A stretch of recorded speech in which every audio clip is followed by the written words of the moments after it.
প্রিয় দর্শক বন্ধুরা, এই মুহূর্তের জন্য হাইকোর্টের বিগ নিউজ উঠে আসছে। ওবিসি মামলায় আসছে নয়া মোড়। এই মুহূর্তে দাঁড়িয়ে উঠে আসছে ওবিসি মামলায় নয়া মোড় এবং নিয়োগের প্রসঙ্গ উঠে আসছে।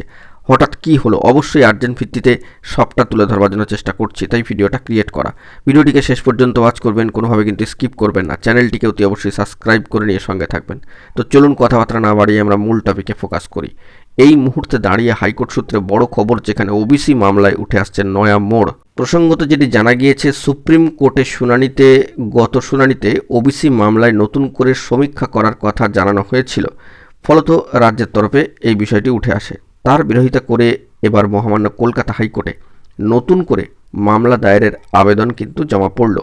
আদালত সূত্রে যে খবরটি বেরিয়ে আসছে, যে গত বৃহস্পতিবার ওই মামলা দায়েরের অনুমতি দিয়েছে সম্মানীয় প্রধান বিচারপতি, অনারেবল জাস্টিস সম্মানীয় প্রধান বিচারপতি মহাশয়ের ডিভিশন বেঞ্চ।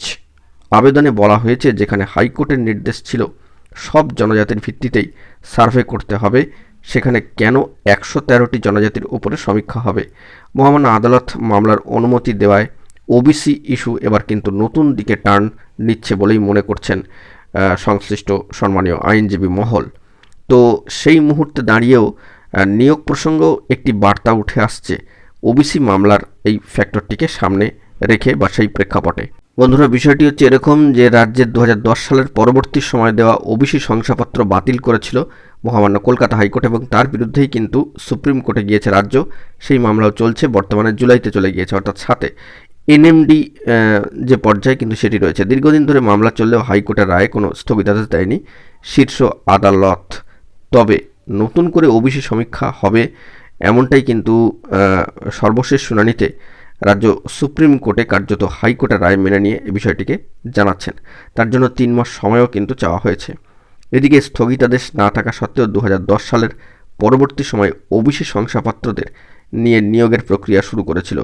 সেক্ষেত্রে নির্দেশ পালন না করায় কিন্তু কার্যত নানান ধরনের জট তৈরি হয়। যদিও এই প্রসঙ্গে বলে রাখা দরকার যে 2010 সালের আগে ওবিসি শংসাপত্রদের, অর্থাৎ ওবিসি শংসাপত্র যারা পেয়েছিলেন সেই সমস্ত প্রাপকদের নিয়ে নিয়োগে কিন্তু কোনো বিধিনিষেধ নেই, এমনটাই কিন্তু সামাজিক গণমাধ্যমে সূত্র ধরে উঠে আসছে। অর্থাৎ বিষয়টি এরকম যে 2010-এর পর নয়, 2010 সালের আগে ওবিসি শংসাপত্র প্রাপকদের নিয়ে নিয়োগের ক্ষেত্রে কিন্তু কোনো বিধিনিষেধ নেই, সেই বিষয়টি স্পষ্ট হলো।